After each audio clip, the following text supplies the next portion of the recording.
আপনি যেহেতু সিঙ্গাপুরে আছেন এবং বাংলাদেশি পাসপোর্টধারী, তাই আপনার জন্য ইউরোপের সবচেয়ে সহজ এবং সেরা মাধ্যম হল সেনজেন ভিসা নেওয়া। এই একটা ভিসা দিয়ে আপনি ইউরোপের ২৯টি দেশে, যেমন ফ্রান্স, জার্মানি, সুইজারল্যান্ড, ইতালি একসাথে ঘুরতে পারবেন। ধরে নেওয়া যাক আপনি ফ্রান্স বা সুইজারল্যান্ডে যাবেন। নিচে সিঙ্গাপুর থেকে স্টেপ বাই স্টেপ সম্পূর্ণ প্রসেসটি দেওয়া হলো। আবেদনের আগে প্রয়োজনীয় শর্ত, এলিজিবিলিটি। ১.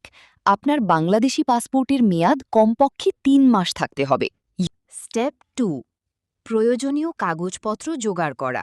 চেকলিস্ট। ভিসা অ্যাপয়েন্টমেন্টের আগে আপনাকে নিচের কাগজগুলো রেডি করতে হবে। ভিসা আবেদন ফর্ম। অনলাইনের মাধ্যমে ফর্মটি পূরণ করে প্রিন্ট আউট করে সাইন করতে হবে। পাসপোর্ট ও আইডির কপি। আসল পাসপোর্ট এবং সিঙ্গাপুরের আইডির ওয়ার্ক পাস, এপিট ওপিট ফটোকপি। ছবি। Schengen bank statement.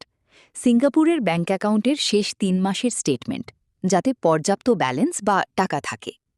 ফ্লাইট ও হোটেলের booking. Flight and hotel itinerary. Singapore থেকে ইউরোপ যাওয়ার এবং আসার কনফার্ম টিকিট বুকিং এবং হোটেলের রিজার্ভেশন কপি। ভিসা হওয়ার আগে কনফার্ম টিকিট না কেটে ডামি বা হোল্ড টিকিট বুকিং দেওয়াই নিরাপদ। Travel insurance. ইউরোপের জন্য কমপক্ষে ৩০,০০০ ইউরো সমমূল্যের মেডিকেল কাভারেজ সহ ইন্স্যুরেন্স করতে হবে। সিঙ্গাপুরের যে কোনো ইন্স্যুরেন্স কোম্পানি, যেমন ইনকাম, এএক্সএ, এমএসআইজি থেকে এটি অনলাইনে খুব সহজে কেনা যায়। স্টেপ ৩, অ্যাপয়েন্টমেন্ট বুক করা। ইউরোপের বেশিরভাগ দেশের ভিসা প্রসেস সিঙ্গাপুরে ভিএফএস গ্লোবাল, যেমন 79 অ্যানসন রোড পরিচালনা করে। আপনাকে তাদের অফিসিয়াল ওয়েবসাইটে গিয়ে একটি অ্যাকাউন্ট খুলে অ্যাপয়েন্টমেন্টের জন্য দিন ও সময় বুক করতে হবে। এবার চলে আসি স্টেপ ৪, ভিসা সেন্টারে গিয়ে ফাইল জমা দেওয়া।